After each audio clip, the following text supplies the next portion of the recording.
앞에 계시는 분과 사랑하는 사람 나누시겠습니다.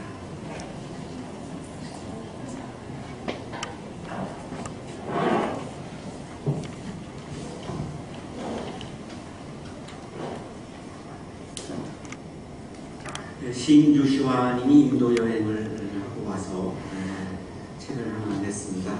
그 제목이 지구별 여행자라고 하는 제목입니다. 우리는 지구라고 하는 별에 여행자로 와서 여행을 하다가 여행이 마치면 이제 내 삶을, 이 땅에서의 삶을 마치는 거죠. 여행객입니다. 여행객. 여기 있는 우리 모두는 언젠가 이 땅에서 땅에 속한 몸의 숨을 이제 마치게 됩니다. 예외에는 한 사람도 없습니다. 그때 숨이 끊어질 때 내가 할 수 있는 것은 아무것도 없고요. 또 가지고 어디로 갈 수도 없고요. 그동안 내가 소유했던 것도 다 놔야 되고요. 그래서 여행자인 거죠. 여행객입니다.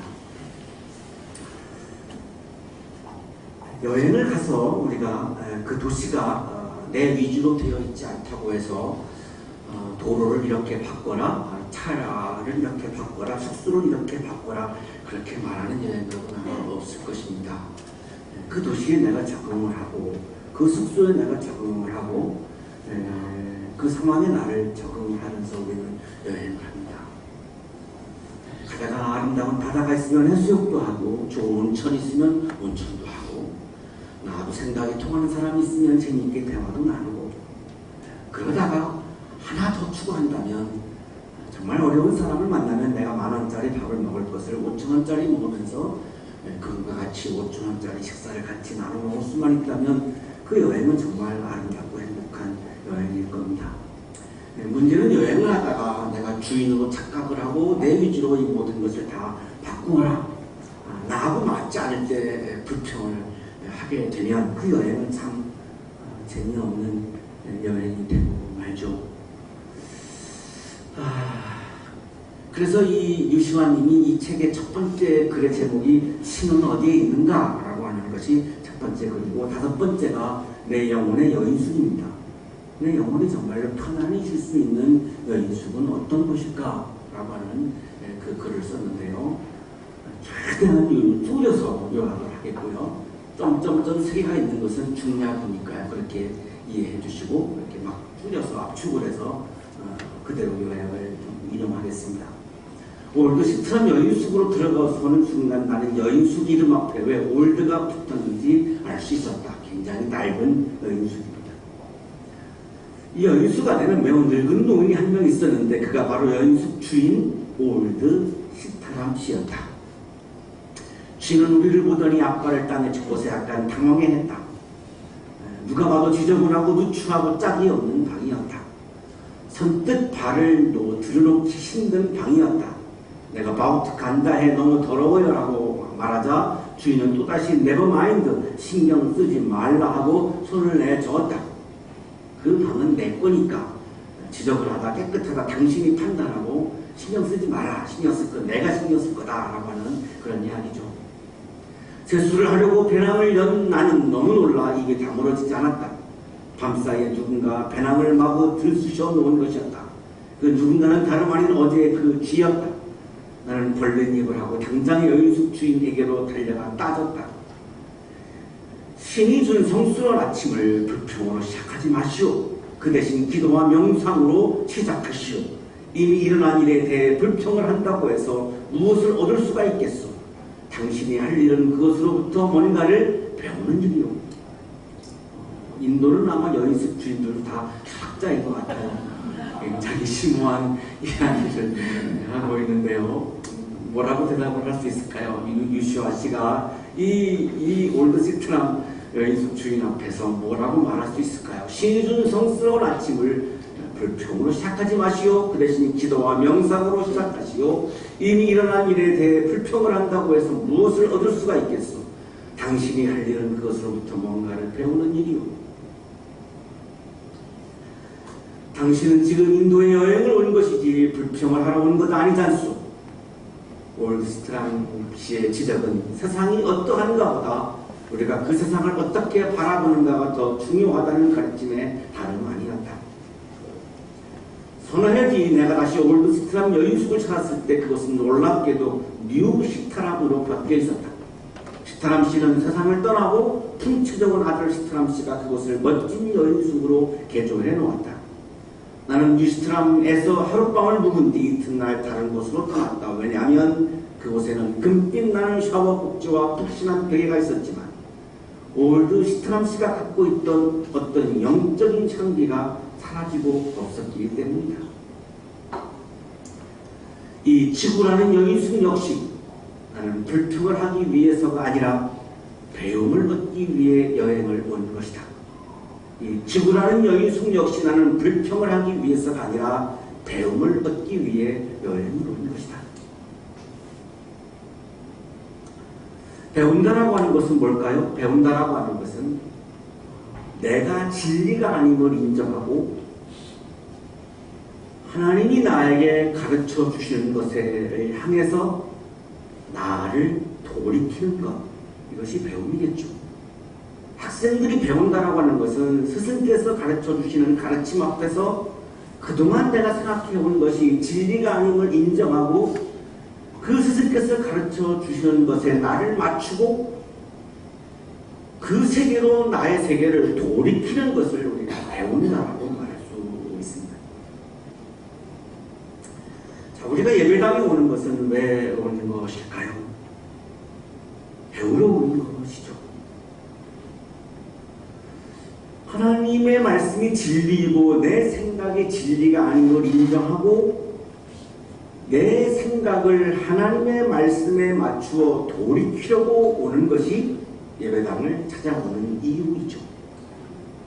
우리는 불평을 하기 위해서 예배당에 오는 것이 아니죠. 우리는 누군가를 가르치기 위해서 예배당에 오는 것이 아니죠.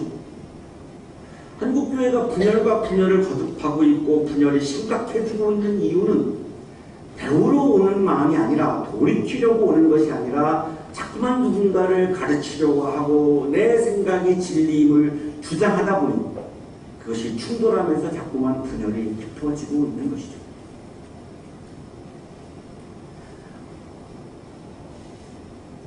은퇴 이유를 가끔 생각을 하게 되는데요. 은퇴하면 뭐가 좋을까?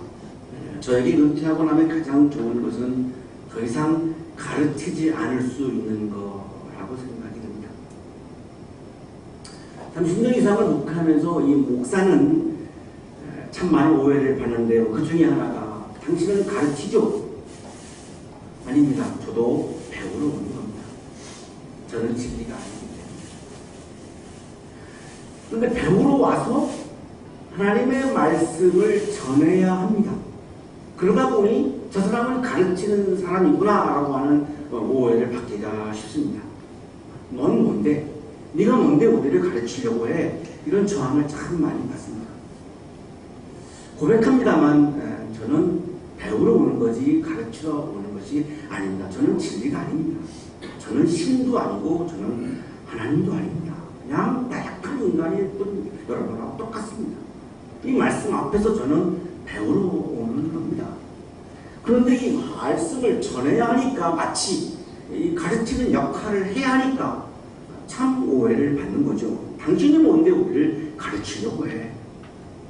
당신은 그렇게 살고 있어? 이런 저항을 받게 되는 거죠. 그러다 보면 하나님의 가르침이 감동을 주지 못하고 하나님의 가르침이 우리를 돌이키지 못하게 하고 목사에 대한 반발심 때문에 하나님의 가르침이 묻혀버리는 것 때문에 가장 그 부분이 목회하면서 가장 30년 동안 마음이 아픈 지점입니다. 은퇴하면 뭐가 좋을까? 이제 더 이상 가르치지 않아도 되니까요. 당신이 뭔데 우리를 가르치려고 해? 그 오해를 벗어날 수 있을 것 같아요. 그것이 가장 기쁠 것 같아요. 우리는 예배당에 오는 것이 배우러 오는 거고 배우는 것은 하나님을 향해서 돌이키는 거고 우리는 불평을 하거나 가르치려고 예배당에 오는 것은 아닙니다. 여행계로 오는 것이죠. 류시환님이 인도 여행을 하고 나서 깨달았던 것 중에 하나가 바로 이 점이었던 것 같아요. 굉장히 공감을 하게 되는 그런 부분입니다. 에레미야는 배우는 사람입니다. 그런데 이 말씀을 전하다 보니 가르쳐야 하고, 그래서 많은 저항과 고난을 받고 옥에도 갇혔고 많은 핍박도 받았습니다. 렘브란트에서 그림은 에레미야가 지금 옥에 갇힌 채로 이 나라와 민족의 미래를 참 걱정하면서 거의 지금 울고 있는 그런 모습입니다. 주전 7세기 말에서 6세기 초에 남한국의 예루살렘에서 성전 설교를 에레미야는 했습니다. 그 성전 설교의 주제는 희망이 아니라 멸망이었습니다. 왜? 지금 남한국이 멸망을 몇 년 앞두고 있습니다. 거기에서 희망을 얘기한다면 에레미야의 인기는 올라가겠지만 그것은 거짓 설교이죠. 멸망을 앞둔 상황에서 멸망을 얘기하는 것이 그것이 진실이고 또 하나님의 말씀을 전하는 거죠. 586년 유다 왕조는 에레미야의 설교에 맞게끔 무너집니다. 바벨론에 의해서 멸망합니다. 에레미야는 눈물을 흘리면서 설교했습니다. 그것은 어떻게 보면 가르침이지만 에레미야는 그 말씀을 받았습니다. 배웠습니다. 그 배운 것을 나눈 겁니다. 멸망한다라고 하는 근거는 남한국이 하나님의 말씀을 따르지 않고 자기의 생각을 따라서 살았기 때문에 멸망한다라고 설교했습니다. 우리가 그리스도인으로 산다라고 하는 것, 신앙인으로 산다라고 하는 것은 나의 생각이 진리가 아님을 인정하고 나의 생각을 따라서 살던 것을 돌이켜서 하나님의 말씀을 따라서 사는 것으로 돌이키는 것, 이것이 바로 신앙이고 그리스도인 신앙인의 모습이죠. 그런데 남한국 사람들은 자기 생각으로부터 하나님의 뜻으로 하나님의 말씀의 세계로 돌이키지 않았습니다. 그 근거가 뭐냐면 므낫세와 아몬은 친아시리아 정책을 옳다라고 주장을 했고 요시야 왕은 반아시리아 정책이 진리라고 주장을 하면서 이 나라는 외교 문제를 가지고 엄청난 갈등을 빚었고 분열을 거듭했습니다. 므낫세 아몬 이 요시야를 잇는 이 기간은 상당한 오래된 기간 동안 이 나라는 분열을 거듭했습니다. 왜 분열했을까요? 내 생각이 진리라고 확신하는 사람들이 주장하다 보니 다른 생각들이 충돌할 수밖에 없는 것이고 그래서 분열을 거듭하고 그것이 나라가 망하는 직접적인 원인으로 된 거죠. 만약에 여기에서 모든 사람들이 내 생각은 진리가 아님을 인정하고 나도 하나님의 말씀에 내 마음을 돌이켜서 맞추고 너도 너의 생각이 진리가 아님을 인정하고 너의 생각을 돌이켜서 하나님의 말씀에 맞추고 모든 사람들이 하나님의 말씀에 돌이켜서 맞추었다면 다른 생각을 가지고 있는 거지만 분열은 극복할 수 있었고 나라가 통합으로 갈 수 있었겠죠. 에레미야는 그거를 이야기한 겁니다. 왜 얘기했느냐? 하나님이 그 말씀을 주셨기 때문에 얘기한 거지 에레미야가 가르친 것은 아니고요. 그것이 에레미야의 생각은 아닙니다. 목사의 설교는 목사의 생각을 이야기하는 장소가 아니라 하나님의 말씀을 해석하고 전달하는 것 뿐입니다. 이천진의 주장을 하지 않아야 하는 거고요. 만약에 한다면 그것은 깊이 회개해야 되는 부분이겠죠. 실수이고 오류이죠. 친아시리파와 반아시리파가 숨막히는 줄다리기를 하는 상황에서 서로의 생각이 옳다라고 진리라고 생각하는 상황에서 분열이 깊어지는 상황에서 에레미야는 하나님의 말씀은 하나님의 뜻은 이거라고 전한 것뿐입니다. 그 전했던 이유와 근거는 하나님이 에레미야에게 말씀을 주셨습니다. 주님께서 에레미야에게 하신 말씀이다. 하나님이 에레미야에게 말씀을 전하라고 에레미야에게 주신 거죠. 하나님이 주신 말씀을 전한 것뿐입니다. 자, 이거를 받아들이지 않는 남한국의 사람들은 에레미야를 거부한 것이 아니라 하나님을 거부한 거죠. 왜? 하나님이 주신 말씀이니까요. 너는 어서 토기장의 집으로 내려가거라. 거기에서 내가 너에게 나의 말을 선포하겠다. 하나님은 에레미야에게 말씀을 주시려고, 말씀을 준비시키려고 토기장의 집으로 가라고 하셨습니다. 토기장의 집에서 내가 너에게 말씀을 주겠다. 남한국에게 향한 나의 말을 주겠다. 이런 말씀이죠. 토기장의 집은 토기 그릇을 만드는 공장입니다. 예루살렘 남쪽 기드론 시내가에 있는데요. 예루살렘 성전 바로 밑에 지도를 보시면 예루살렘 성전 바로 그 아주 가까운 곳에 있는 기드론 골짜기입니다. 여기 가면 그 동굴 무덤들도 굉장히 많고요. 그런 곳인데 거기에 그 그릇을 만드는 공장이 있었던 겁니다. 거기로 가라는 거죠. 자, 그래서 에레미야가 하나님의 말씀을 따라서 이제 가는데요. 하나님이 왜 말씀을 주실까요? 우리들의 생각이 다 진리라면 말씀을 주시지 않습니다. 주실 필요가 없지요. 그냥 진리를 따라서 살고 있으니까요. 하나님이 우리에게 말씀을 주신다고 하는 것은 뭐가 전제되어 있냐면 나의 생각이 진리가 아님을 전제하고 있는 겁니다. 진리가 아닌 것을 따라가고 있으니까 이것이 진리라고 말씀을 주시는 겁니다. 이 진리를 따라가야 너가 행복하고 하나님 나라의 기쁨을 누릴 수 있고 영생의 기쁨을 누릴 수 있기 때문에 그 너의 생각을 따라서 살지 말고 이 진리를 따라서 살더라. 그래서 주시는 것이 하나님의 말씀인 거죠. 내 생각이 진리가 아니다라고 하는 것을 인정하지 아니하면 신앙의 세계로 진입을 하는 것이 불가능합니다. 그것을 인정하는 것이 신앙의 세계에 들어가는 첫 단문입니다. 매우 어렵죠. 내 생각이 진리가 아니라고 하는 것이 참 어렵습니다. 내가 틀렸다라고 하는 것을 인정하는 것이 참 어렵습니다. 지식인일수록 엘리트일수록 참 다르게 사는 분들일수록 올바르게 도덕적으로 사는 사람들일수록 더 어려운 거죠. 그런데 하나님은 모든 사람의 생각은 진리가 아님을 전제하십니다. 하나님의 말씀이 진리라는 겁니다. 자, 그 상황에서 내가 살고 있는 부분이, 내가 살아가고 있는 부분이 하나님의 진리와 일치하지 않고 있는 것이 뭘까를 끊임없이 묻는 것이 그리스도인, 신앙인의 영적인 질문인 거죠. 그 질문이 없으면 내가 진리라고 착각을 하기가 쉬워지는 겁니다. 그래서 내가 토기의 지향의 집으로 내려갔더니 토기장이가 마침 물레를 돌리며 일을 하고 있었다. 하나님이 가라고 하셔서 에레미야가 토기장의 집으로 갔더니 토기장이가 물레를 돌리면서 그릇을 만드는 일을 하고 있습니다. 토기장이는 요체르입니다. 히브리어로 요체르인데요.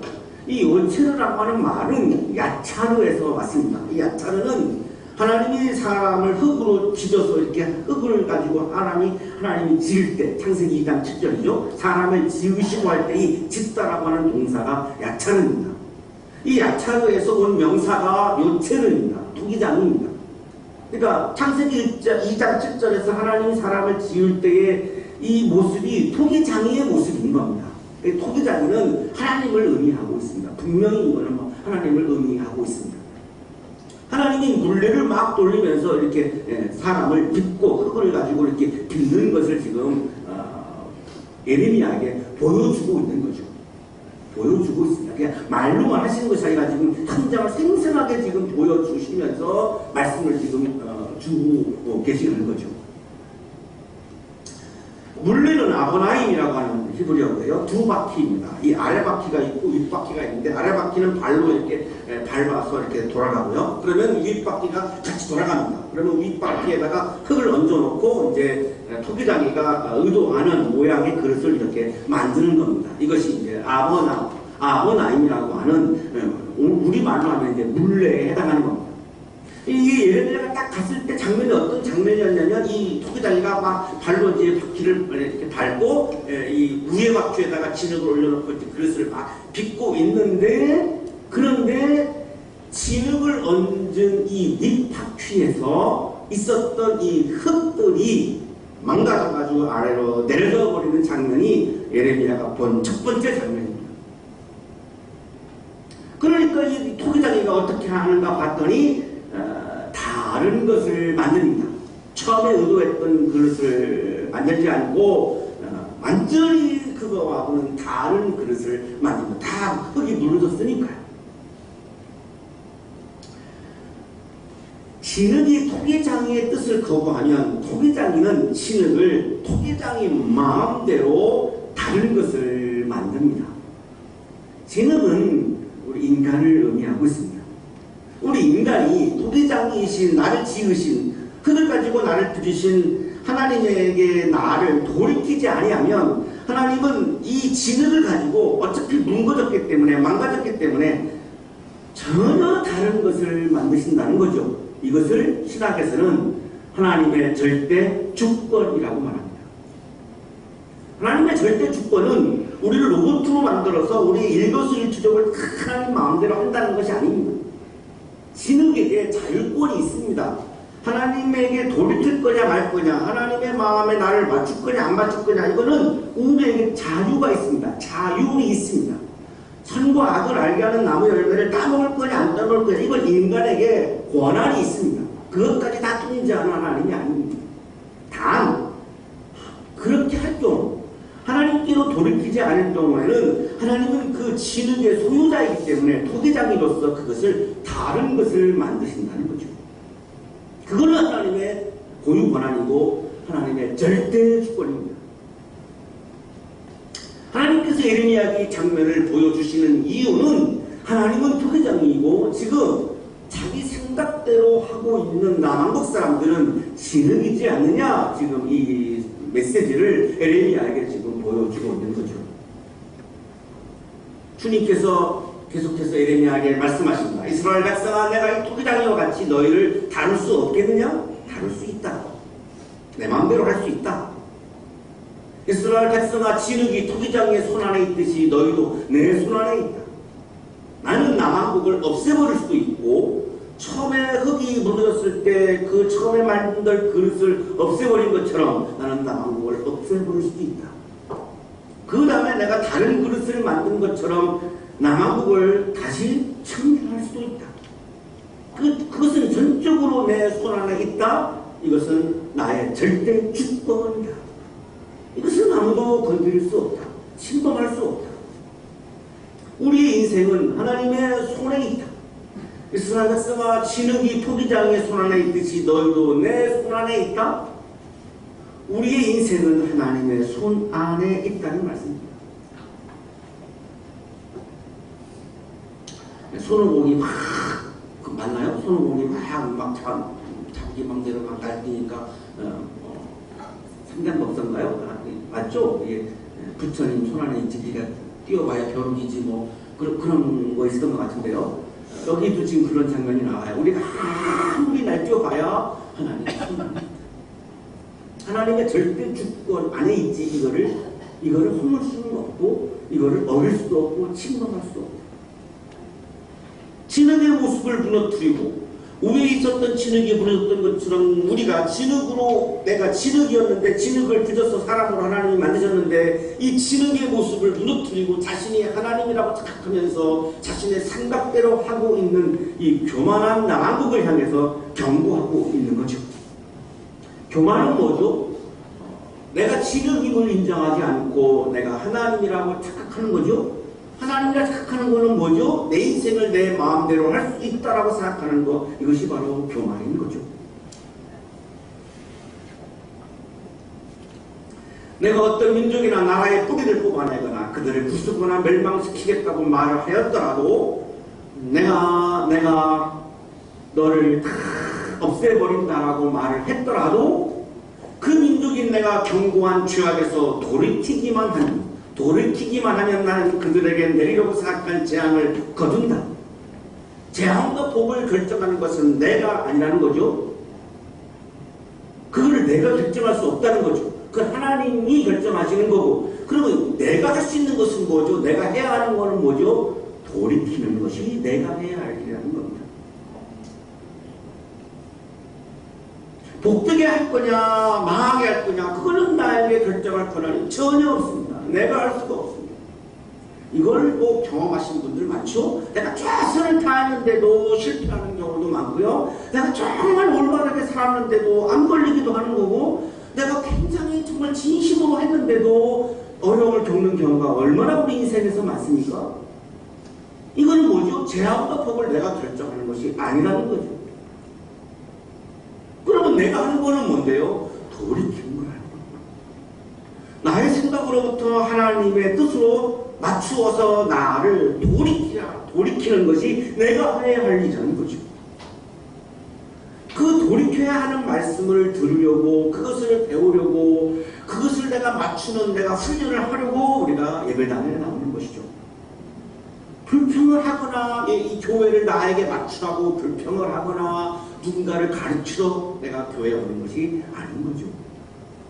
내가 해야 할 일은 저를 포함해서 돌이키는 것 밖에는 없습니다.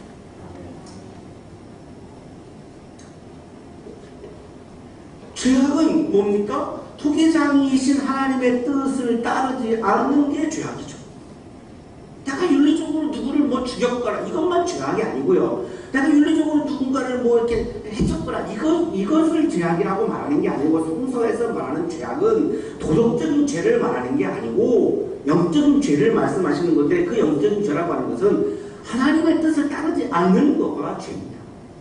하나님의 뜻을 왜 따르지 않을까요? 내가 진리라고 생각하기 때문이죠. 내가 진리니까 돌이킬 이유가 없는 거죠. 나만큼은 돌이킬 필요가 없다라고 자신하는 것, 이것이 바로 교만이고 이것이 바로 죄악인 거죠. 이 오류에 가장 빠지기 쉬운 사람이 저입니다. 말씀을 전하는 입장에서 쓰다 보니까 자칫 잘못하면 나는 예외라고 생각하기가 참 쉬운 겁니다. 참 불쌍한 거죠.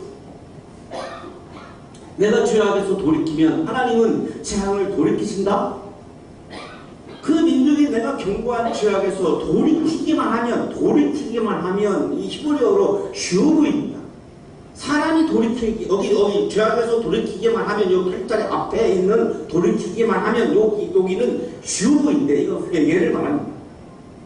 이 뒤에는 나는 그들에게 내리려고 생각한 재앙을 거둔다. 옛날 성경에는 여기도 돌이킨다라고 나옵니다.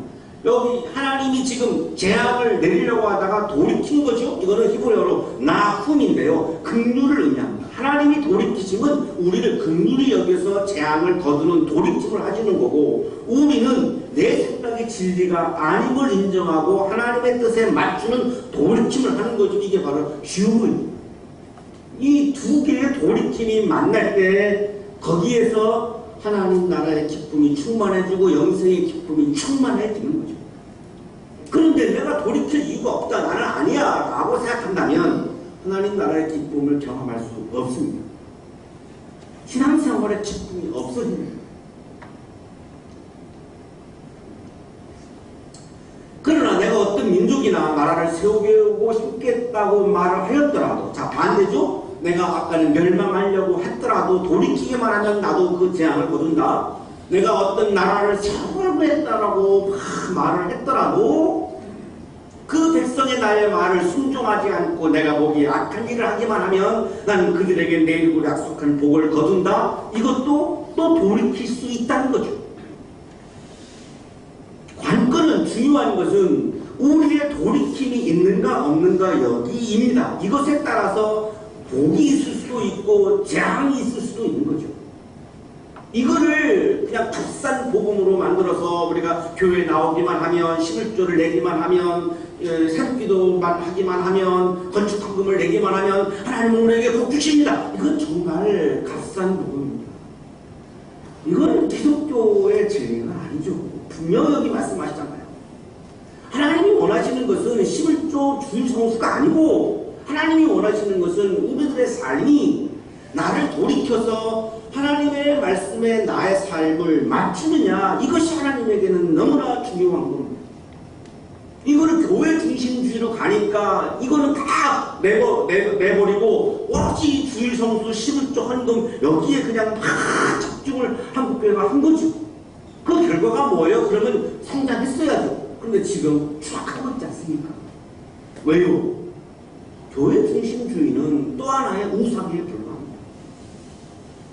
하나님만이 절대 축구를 갖고 계시는 하나님만이 우리의 창조자이시고 우리의 예배자이시고 우리의 구원자이시고 우리가 높여야 하고 우리가 순종해야 하는 분인 거죠.